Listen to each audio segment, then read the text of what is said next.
He was already crying when the sheriff tried to pull him loose. Not loud. Not wild. Just silent tears running down a stiff, dirt-streaked face while his hands twisted deep into the rancher's coat. The sheriff tugged once, firm but controlled. The boy only held tighter. "He ain't yours," the sheriff said. The rancher kept his eyes forward. "He's not yours either." The sheriff's jaw flexed.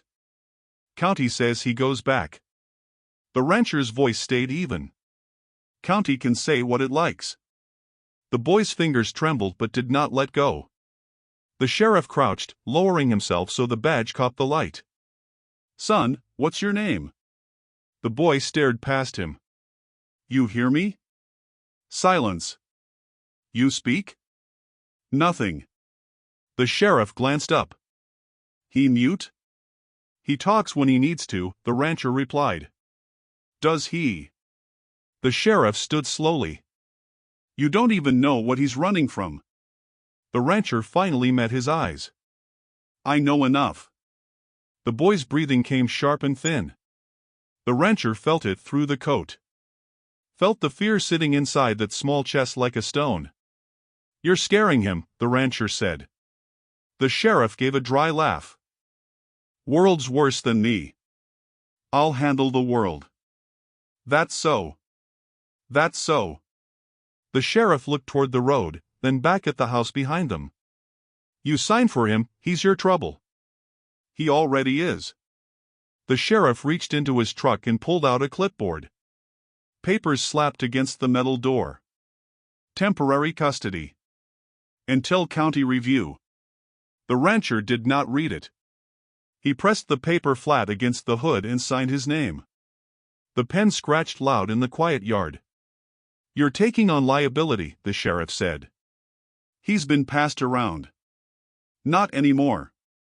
"You don't know that." "I do."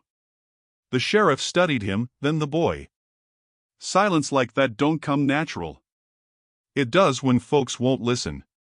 The sheriff's eyes narrowed. "Careful." "Always am." A truck slowed on the road. A pair of strangers stared as they rolled past. The sheriff handed over the copy. "County will check in." "Let them." "You keep him out of sight." "He ain't contraband." "You know what I mean." The rancher folded the paper once and tucked it into his pocket. The boy still would not look at the badge. "Last chance," the sheriff said softly. "You can step back." The rancher shook his head. "He stays." The sheriff straightened. "Don't say I didn't warn you." He walked back to his truck, paused, then added, "Kids like that bring storms." The engine started. Gravel spat from the tires. The truck rolled away slow, like it expected to be called back. The yard felt bigger when it was gone. Too big. The boy did not move. His grip eased only a little.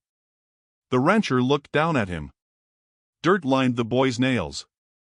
There was a bruise along his wrist, half hidden by the sleeve. "You don't gotta talk," the rancher said quietly. The boy's eyes flickered up for the first time. Dark. Alert. "You don't gotta tell me nothing yet." The boy swallowed. His throat worked hard but no sound came. The rancher crouched so they were level. "You hungry?" No answer. "Thirsty?" The boy's fingers tightened again. The rancher nodded once. "All right. We'll start with staying." He held out his hand, slow, open. The boy looked at it like it might vanish. Then he placed his own hand inside. Small. Cold. Steady despite the tremble. The rancher stood and guided him toward the house. The porch boards creaked under their weight. At the door, the boy hesitated, glancing back at the road. The sheriff's dust had not settled yet. "He won't take you," the rancher said. The boy searched his face, as if measuring truth. "Not while I'm breathing." A long second passed. Then the boy nodded once and stepped inside.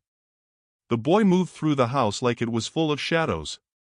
He avoided mirrors, kept to corners, and every creak made him flinch.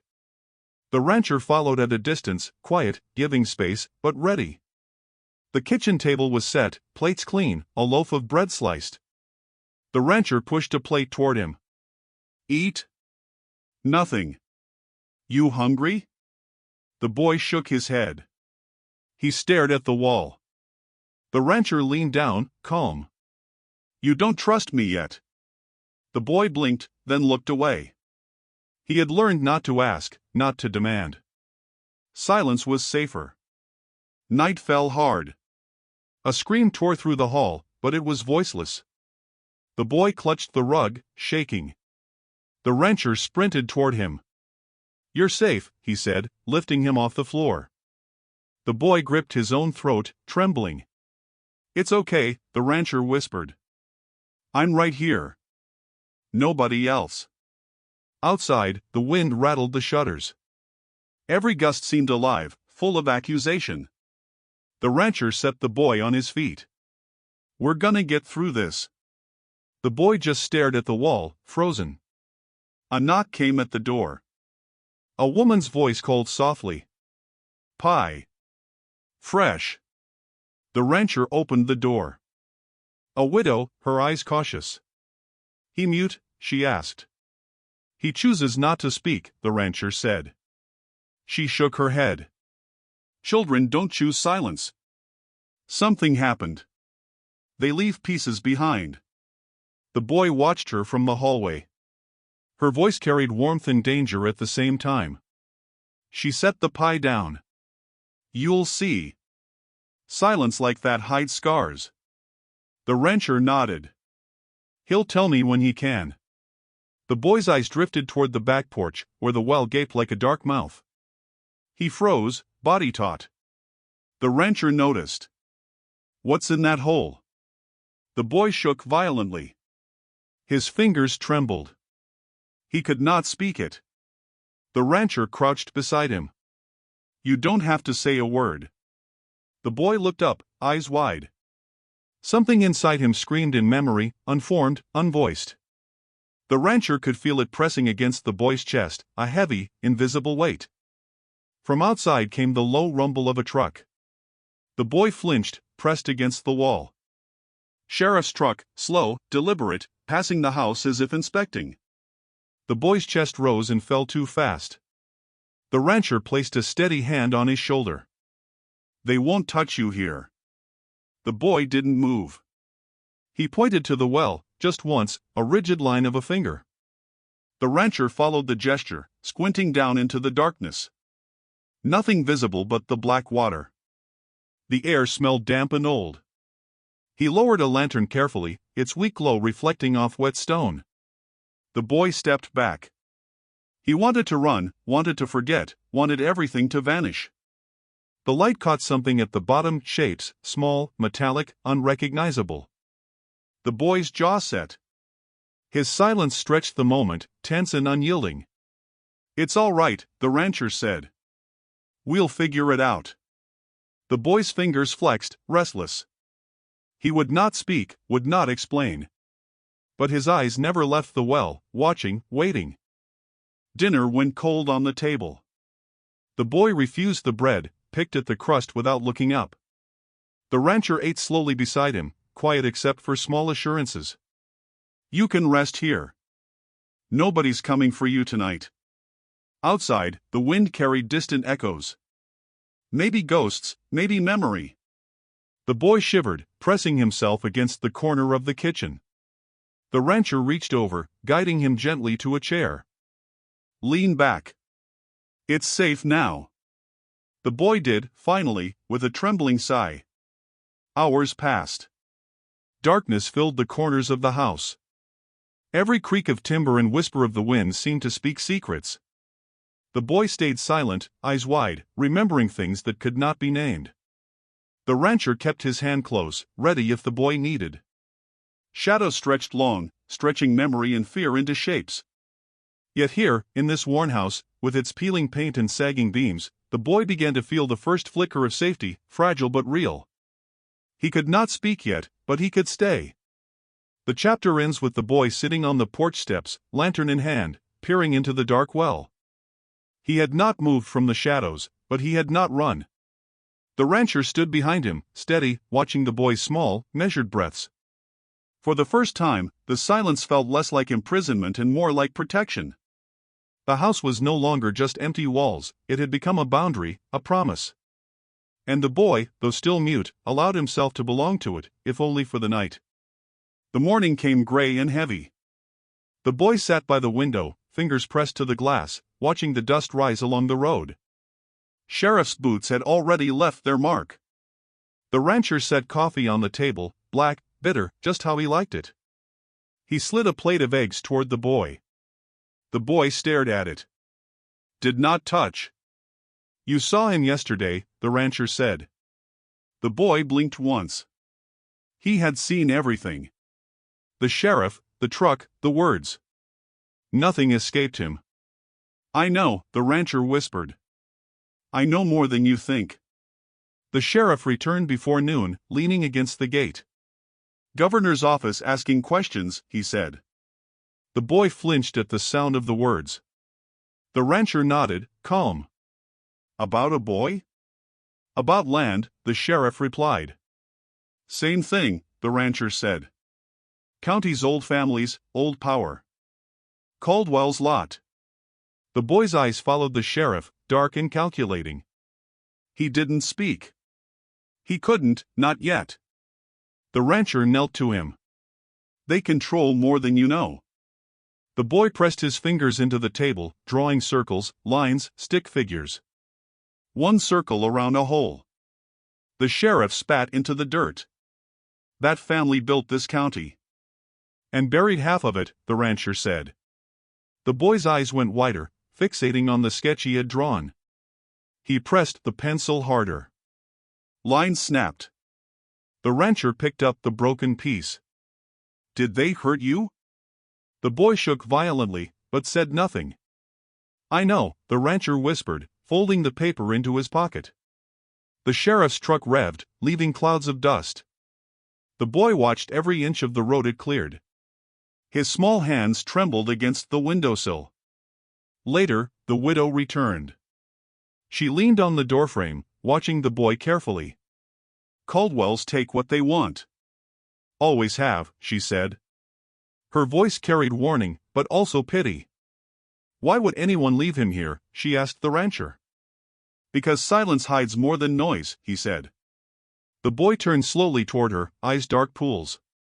He pressed his hand to the wall for balance. He had learned long ago that strangers could be dangerous, even when they offered kindness.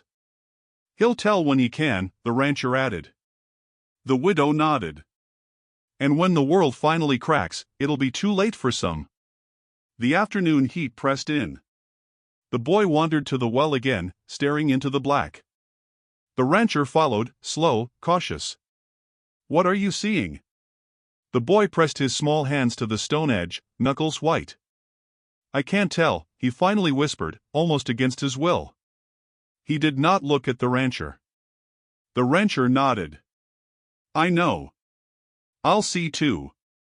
He lowered the lantern into the darkness. A metallic glint reflected in the weak light.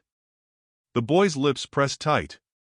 His silence became weight, pressing down on the rancher's chest, making his own thoughts heavy. Footsteps on the porch. Gravel shifted. The sheriff again, leaning against the fence. You're digging where you shouldn't, he said. Some things belong buried, the rancher replied. Not all of them. The boy's eyes darted between the men. He did not speak. His chest rose and fell rapidly, but his small form held rigid. The sheriff spat. You're asking for trouble. That boy isn't yours to protect. He's mine, the rancher said. I don't care what county or badge says. He's done running. The sheriff's truck left again, slower this time, as if he expected to be followed. The boy's eyes never left the road. He drew again, faint, almost invisible. Circles, lines, a figure near a hole. He pressed the pencil too hard. It broke. The rancher picked up the shard. I see, he whispered. The boy nodded slightly, not sure if he was allowed to trust.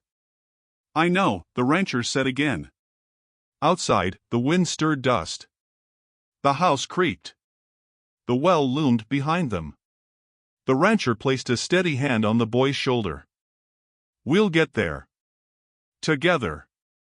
The day slid toward dusk. The widow knocked lightly on the door, then stepped inside without waiting. She studied the boy, quiet, wary, and then the rancher. Keep him close. They watch. Old blood runs this county, and they don't forgive. She placed her hand on the boy's back. You're not safe alone. The boy flinched, leaned into the rancher. We're together, he said softly.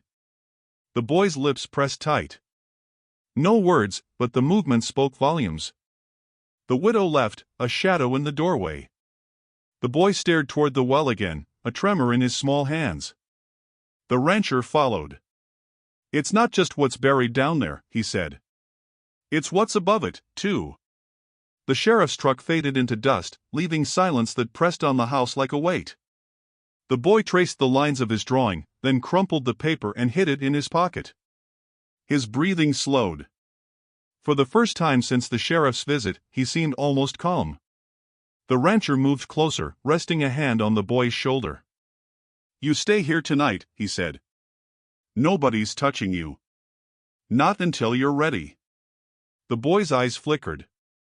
He did not speak. He did not nod. But for a moment, he allowed himself to simply exist in the house that smelled of old wood and dust, a place that might, just barely, be safe. Outside, the road stretched empty.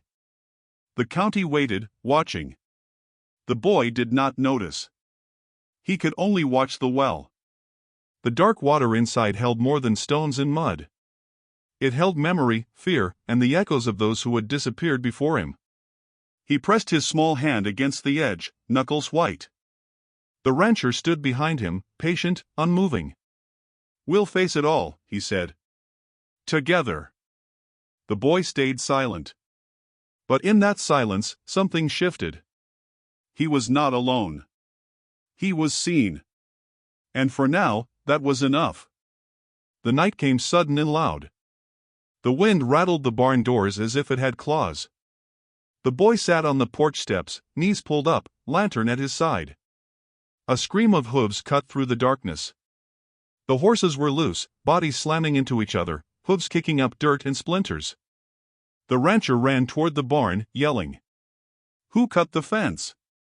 The boy froze, small fingers gripping the wood.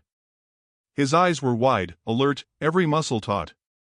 He had seen chaos before. He recognized it. A truck's headlights disappeared over the ridge, engine fading into the night. The boy's body shook.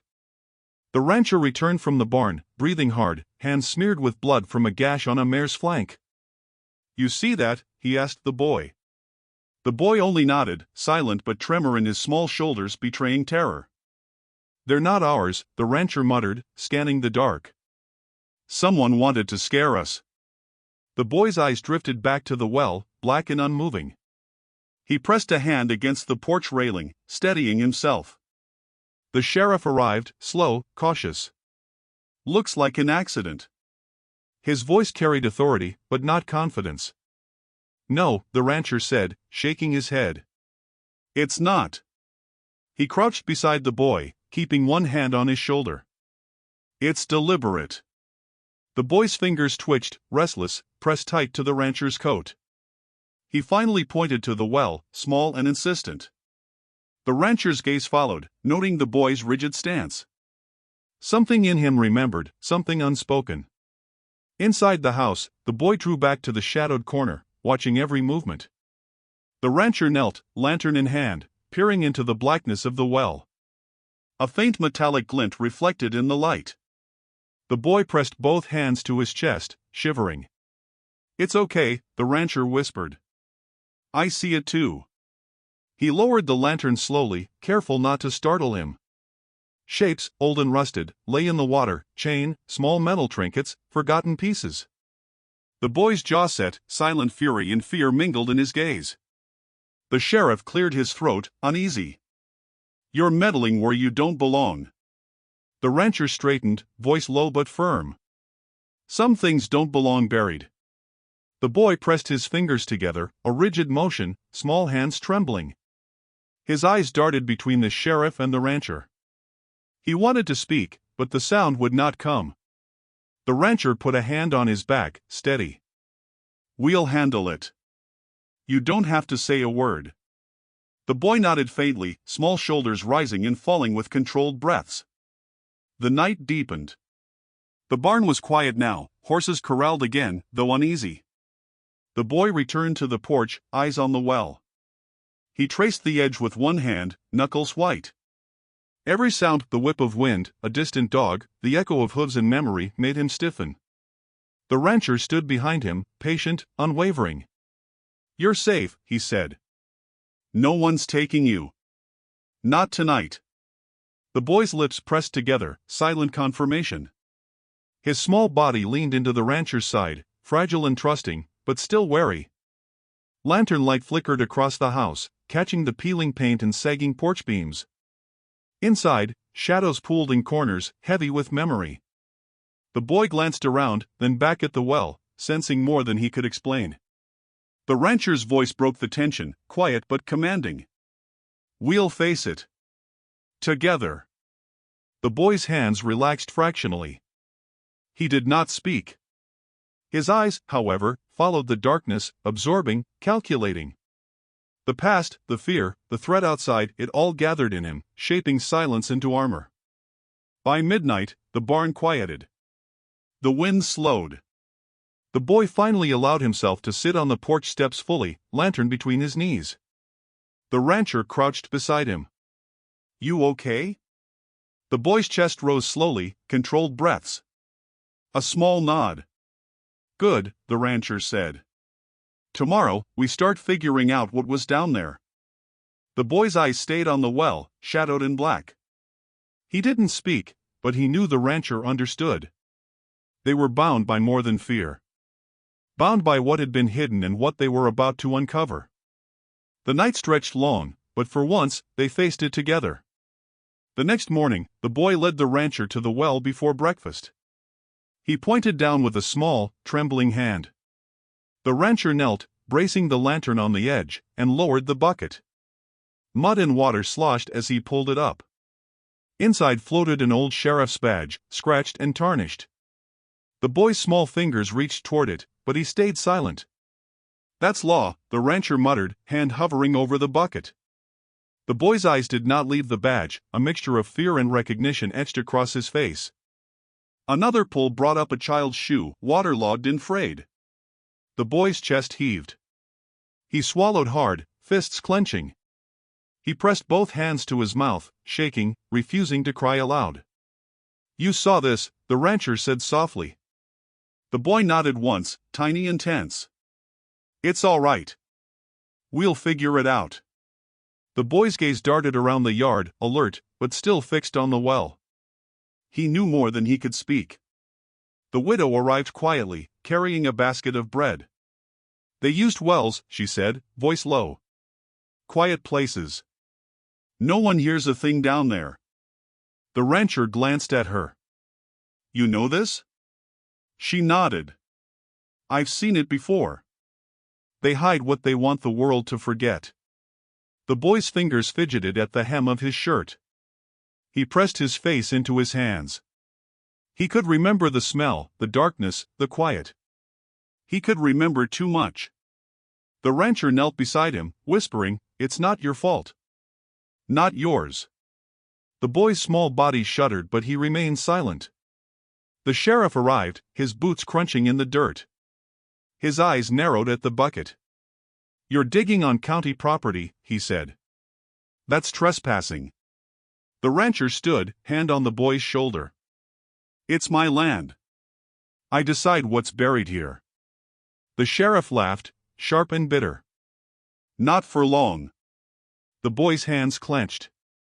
He pressed his small face into the rancher's side, shaking. He remembered the shadows, the echoes, the dark. The sheriff's presence alone carried threats of all the past buried in the county. The boy gripped the badge, trembling, his first act of holding something from the past. He opened his mouth, tried to speak, but no sound came. His lips moved, whispering silence. The rancher's hand stayed firm on his shoulder. "I see you," he said. "I hear you without words." The boy's eyes locked on the sheriff. He trembled with rage and fear, mouth open, voice caught somewhere inside. The sheriff faltered. "What are you?" The boy only shook, pointing toward the badge and then the well. His small frame pressed tight to the rancher, silent but unyielding. The rancher lowered the lantern into the well again, seeing more rusted chains, small trinkets, and waterlogged objects. The boy's body trembled. He wanted to speak, to scream, to tell the story that had been locked inside for so long. He only pressed his hands to the edge of the well, knuckles white. "It's okay," the rancher whispered. "We'll get it out." The widow stood behind them, watching silently. Her face was calm, but her eyes carried fire. "This isn't just metal and mud," she said. "It's memory. Pain. What they thought forgotten." The sheriff's voice cut through the yard. "You're meddling. Step away." The rancher stood slowly, lantern in hand. "You watch too much law and not enough truth," he said. The boy pressed himself against the rancher's side, trembling. The widow stepped forward, voice rising. "We've heard enough." The sheriff blinked, uncertainty flickering across his face. The boy opened his mouth slightly, and the rancher held him tight. The silence itself became a weapon, a line drawn against the sheriff's authority. The boy's hands shook as he released the badge into the rancher's palm. "They tried to bury it," the rancher said, turning it over. "But it won't stay hidden." The boy's eyes flicked to the well, dark and endless. He pressed a hand against the stone, feeling the cold, remembering what had been lost. The sheriff took a step back, unsure, caught between his orders and the weight of what the boy silently demanded. The rancher's voice was firm. "You shoot, you're proving him right. All of it." The boy finally, in that moment, let himself tremble freely. He had held everything inside for years. He pressed against the rancher's side, silent but shaking, eyes fixed on the sheriff. The widow's hands rested on the boy's shoulder, steadying him. "Silence protected monsters," she whispered. The boy nodded, small and fragile, but the weight of the truth had begun to lift. The sheriff's jaw tightened. His eyes darted from the boy to the rancher. The moment stretched, heavy with unspoken memories, secrets, and the first taste of justice. The morning air carried dust and metallic scent from the well. The boy remained pressed close, small fingers entwined in the rancher's. For the first time, he had faced what had been buried. He had not spoken, but the act of witnessing, of holding the badge, of seeing what they had thrown away, was enough. The rancher's hand stayed firm on his shoulder, unwavering. The widow's presence was calm and fierce, a shield and witness. And in the yard, the sun began to rise, faint light falling over the dark water, over the past, over the boy who refused to speak but had begun to carry the truth within him. The afternoon came heavy and still. The boy sat at the porch, lantern dim beside him, eyes tracing the edges of the well. The rancher knelt with old newspapers spread across the table, brittle and yellowed. He pointed to a faded photo. "Do you know this boy?" The boy's hand trembled. He pressed it flat against the table but didn't speak. The rancher's voice was quiet, steady. "That's you." "That's the boy they said vanished years ago." The boy's chest rose sharply. He swallowed. His small fingers pressed into the paper. He remembered things too terrible to name. The sheriff's boots crunched across the yard. "Hand him over," he said, voice low, hard. His eyes darted between the rancher and the boy, calculating, warning. "Orders from above," a deputy whispered behind him. The boy's gaze flicked to the shadowed barn, then back to the well, where darkness waited like memory itself. His lips pressed tight. He could not speak, could not breathe his story aloud. The rancher stepped in front, calm but unyielding. "You don't touch him," he said. "Not one step closer." The sheriff's jaw tightened. "You don't know who you're protecting." The rancher squared his shoulders. "I know exactly." The boy slowly inched forward, small hand brushing the rancher's. He leaned close, seeking the only safety he had ever known. The sheriff's eyes narrowed. "This is political," he spat. "You're meddling in things beyond you." The rancher's voice carried weight. "We're meddling in what's human. Not politics. Not power. Just what's right." The boy's eyes flicked between the two men, dark and sharp, calculating. He pressed closer to the rancher. The widow appeared, stepping onto the porch with townsfolk gathering behind her. "Enough," she said. Her voice carried calm authority. The sheriff hesitated, glancing at the silent crowd. The boy's small hand squeezed the rancher's, tremor and resolve mingling. "He begged," the boy whispered without words, eyes fixed on the sheriff. He pointed to the badge, to the well, to the empty spaces of memory that had swallowed his brother, his family, his silence. The sheriff faltered. Something in that mute accusation made him pause. The boy's lips parted slightly, breath-catching. "Father didn't want scandal," he said quietly. The rancher held him firm, steadying him. The sheriff's eyes widened, face pale. "You watched," the boy whispered, voice firmer now, clearer. "He died in the dark. You let him die." The deputy shifted uneasily. The sheriff took a step back. "No one knows I do," the boy said. His voice grew louder, steadier. "They put him in the well." The words cut through the air. Silence fell heavy. The townsfolk murmured. The widow's eyes flashed at the sheriff.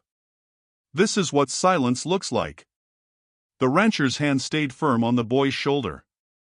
"You've waited long enough," he said softly. The boy pressed his forehead against the rancher's side. His voice was still trembling, small, but it carried truth, unbroken. The sheriff's fingers twitched near his gun. The boy's eyes met his, unflinching.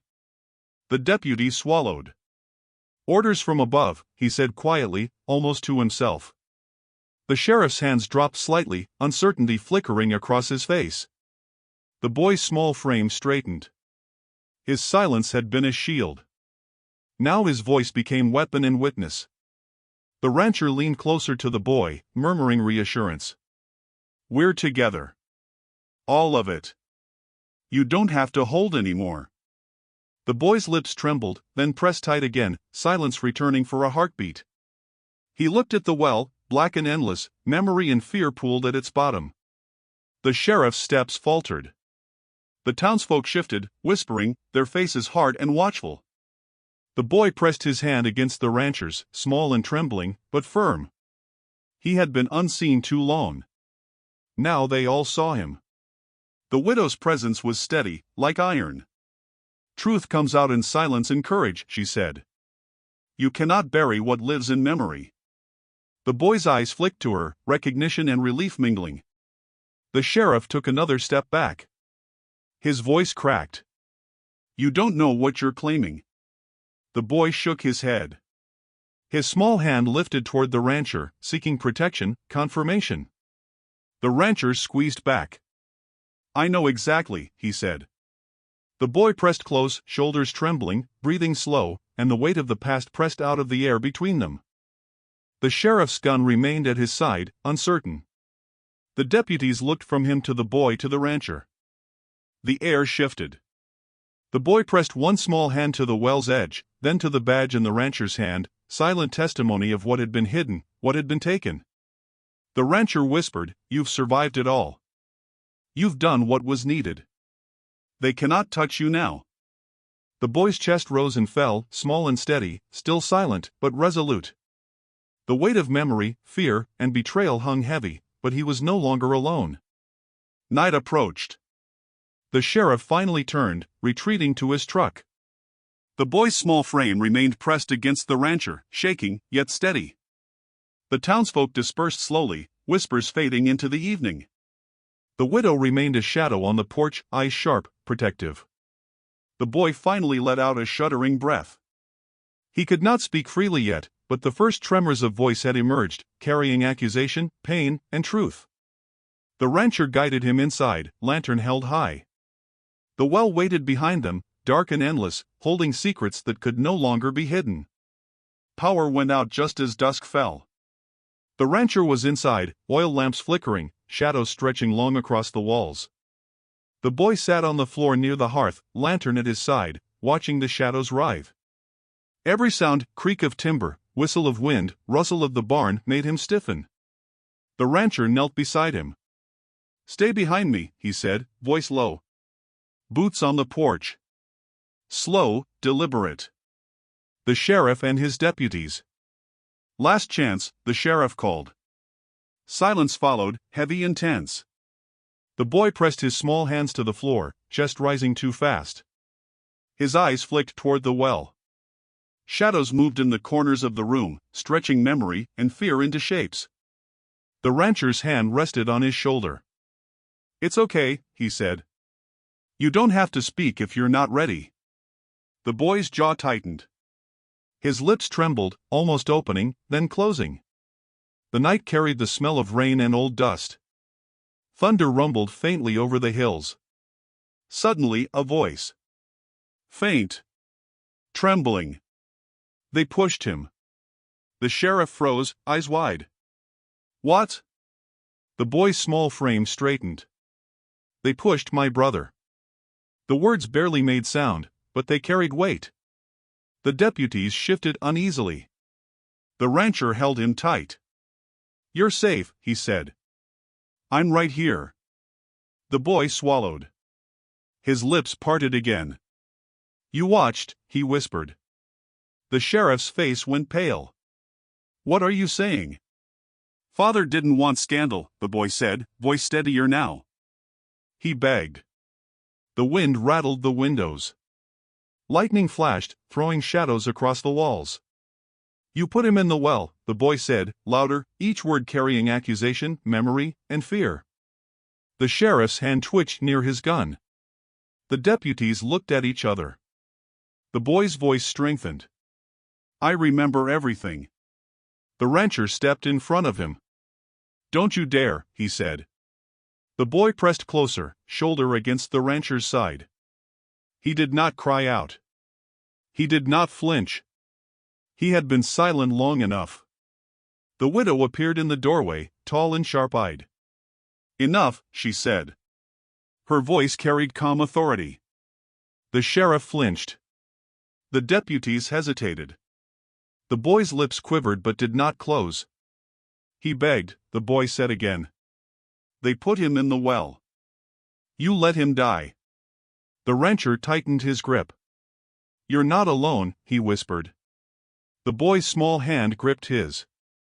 Fear and rage mingled in his eyes, and finally, he spoke words that had been trapped too long. The sheriff's gun shook in his hand. "You don't know what you're saying," he spat, voice low, cracking. The boy shook his head. "I do." Lightning cast the porch into stark black and white. Shadows jumped against the house, mimicking memory, ghosts of what had been lost. The rancher's hand stayed firm on the boy's shoulder, protective and unwavering. "They cannot touch you," he said. "Not tonight."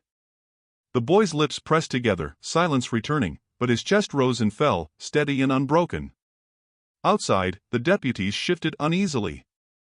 The townsfolk, drawn by sound, appeared at the edge of the yard. The widow's eyes scanned them all, assessing, commanding. "We've heard enough," she said. "Justice doesn't need permission." The boy's small frame trembled, hands pressed tight to the rancher's coat. "They buried him in silence," he said, voice small but clear. "But I remember. I remember everything." The sheriff faltered, face pale. His gun hand dropped slightly. The rancher whispered to the boy, "We'll face it together." The storm outside pressed against the house, rain beginning to fall in sheets. The boy's small body pressed tighter to the rancher's side. His voice wavered, then steadied. "I will not be silent," he said. The sheriff's eyes darted from him to the rancher to the widow. Hesitation. Power shifting. The boy's lips quivered but he did not look away. The weight of memory, fear, and buried truth hovered over the porch. Lightning split the sky, shadows dancing over the yard, over the well, over the witnesses of the night. Finally, the sheriff lowered his eyes. The deputies looked away. The townsfolk remained still. The boy exhaled, a tremor passing through him, silent relief mixing with the terror of truth. The rancher held him tight, whispering, "It's done. You're safe." The boy's lips moved slightly, forming words he had been too afraid to speak. "I remember everything," he said again. Stronger, clearer. The widow nodded, approving, fierce and protective. The night stretched, heavy with storm, but the boy had broken the silence. The lantern flickered low. The porch was wet from rain. The boy's small hands clutched the rancher's, unshakable now. "I thought if I stayed quiet, they'd forget," he said softly. "Not anymore," the rancher replied. Thunder rolled over the hills. Lightning flashed one last time. Shadows settled. Silence returned, but it was different now, earned, witnessed, and unbroken. The boy's eyes followed the dark well, memory and fear pooled at its bottom, but he no longer flinched. The rancher guided him inside, safe at last, while the storm outside carried off the remnants of what had been hidden for too long. Dawn crept over the hills. The boy stood at the edge of the well, small hands pressed against the stone, knuckles white. The rancher knelt beside him, lantern swinging low, casting long shadows. "It's time," he said. The boy swallowed, trembling. His chest rose fast, but his small body did not retreat. The widow appeared behind them, basket in hand, eyes sharp, ready. "You see it now," she said. "All of it." The boy's lips pressed tight. He nodded slowly. The rancher lowered the bucket, water sloshing, dragging rusted chains, metal scraps, and small wooden boxes to the surface. The boy's small hands reached for each item, trembling. He did not speak. He could not yet. He only stared at what had been buried, pieces of lives, tokens of fear, memory made concrete. The rancher held each object for him. "Every piece tells a story," he said. "We're not letting them hide it anymore." The boy's chest rose and fell, small breaths catching, as if inhaling courage for the first time. The sheriff appeared again, boots silent on wet ground. His face was pale. "You shouldn't be touching," he started, but the boy's dark eyes cut him off. He pointed at the badge, the chains, the remnants of what had been hidden. "I remember everything," the boy said, voice small but unwavering. He begged. "They threw him here. You watched." The sheriff's jaw tightened. He opened his mouth. No words came. The boy's lips pressed tight again, silence reclaiming its weight. The rancher put a firm hand on the boy's shoulder. "We see it," he said. "We know." The widow stepped forward, eyes blazing. "This is truth," she said. "Not law, not politics. Truth." The deputies shifted uneasily. The sheriff's hand twitched near his gun, then fell. The boy pressed one small hand to the rancher's chest, steadying himself, then lifted the other toward the bucket. "It's not just metal," he said. "It's memory. Pain. What they tried to erase." Lightning flashed in the distance, illuminating the black water. The boy's small frame did not flinch. The rancher's hand stayed firm on his shoulder. The night had come, and silence had become witness. The sheriff stepped back. "Orders," he muttered, voice low. The boy's lips pressed tight. "Orders didn't save him," he said.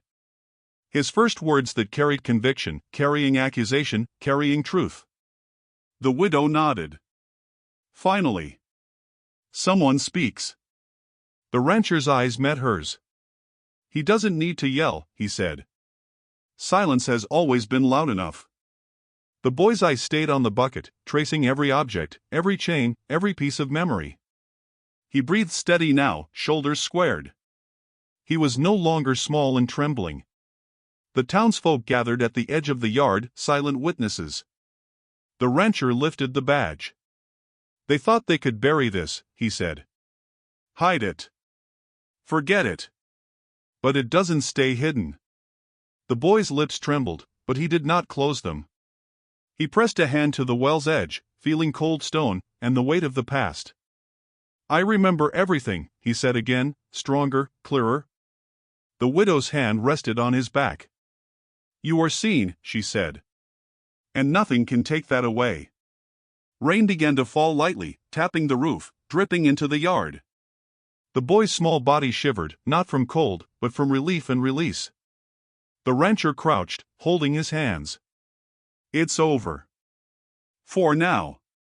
The boy's eyes met his. No words, just understanding. Together, they watched the contents of the well rise into daylight, memory made visible, injustice acknowledged. The sheriff stayed silent, unable to speak.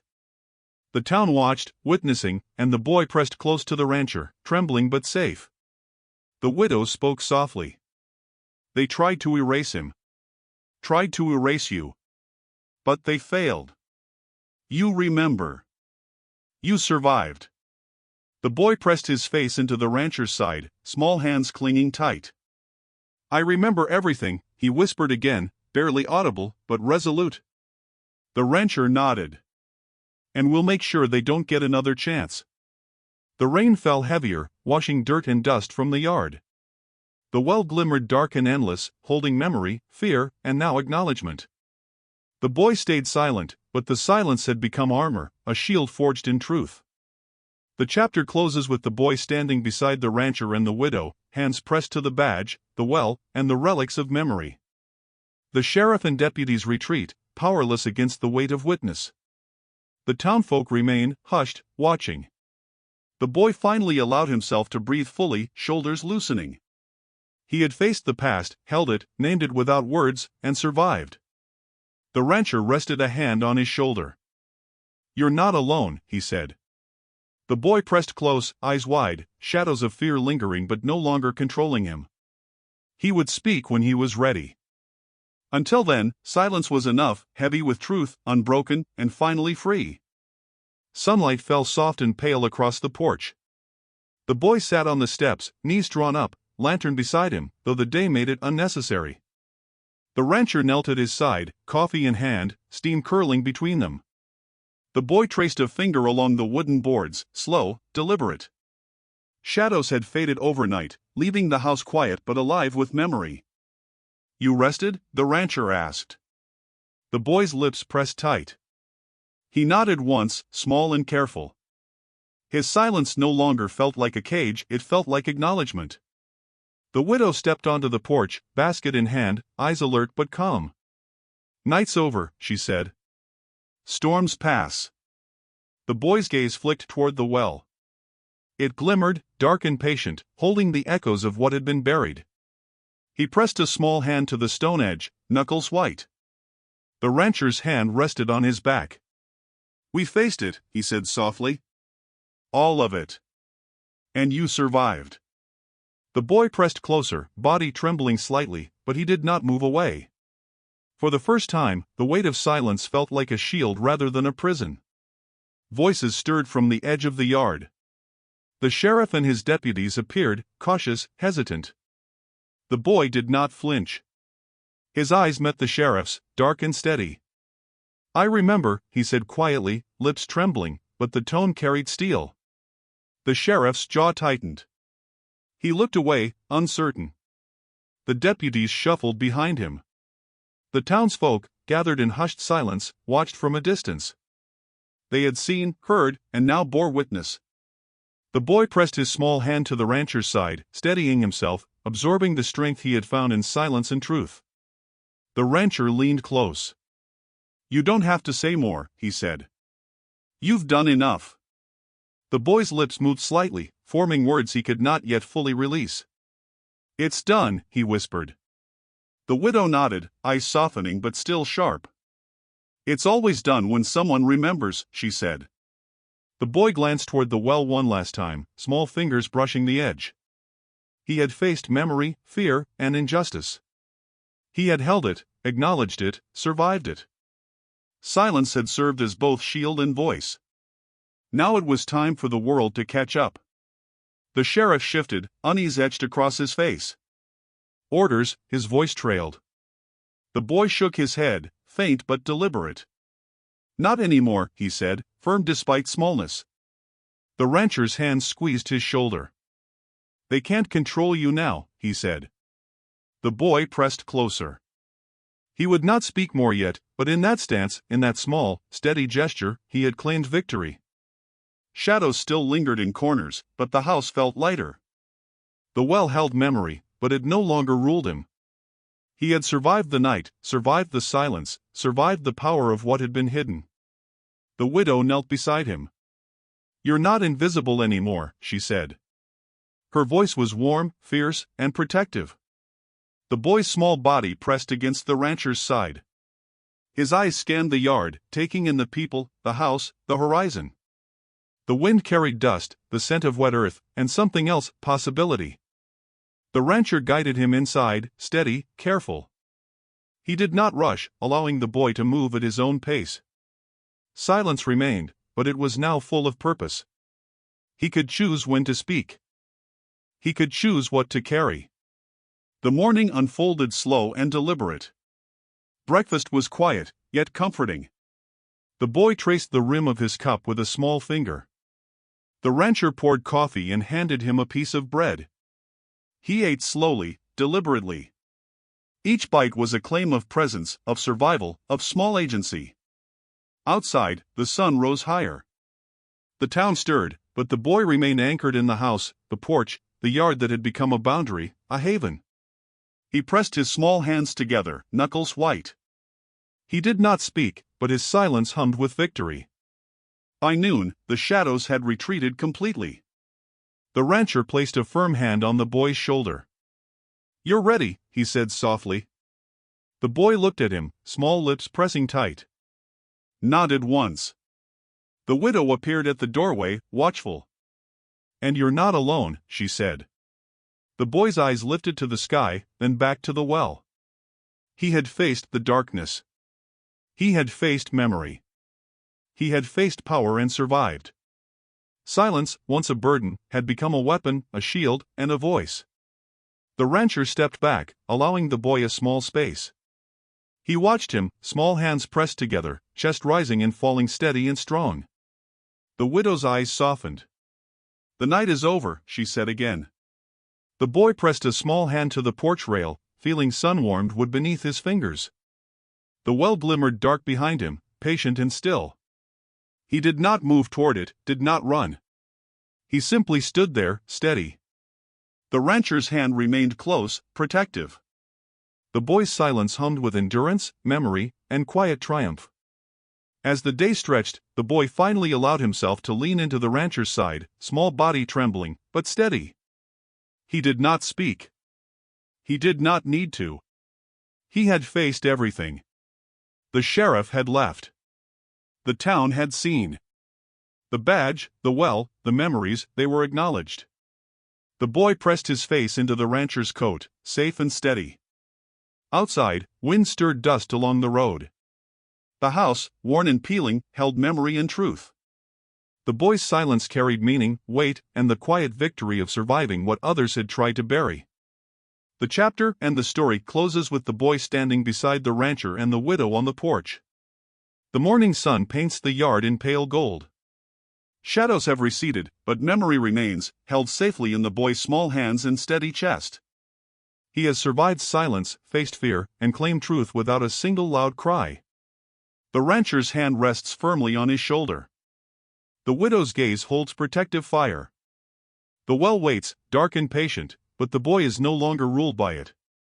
For the first time, he stands unbroken. His silence has become his voice.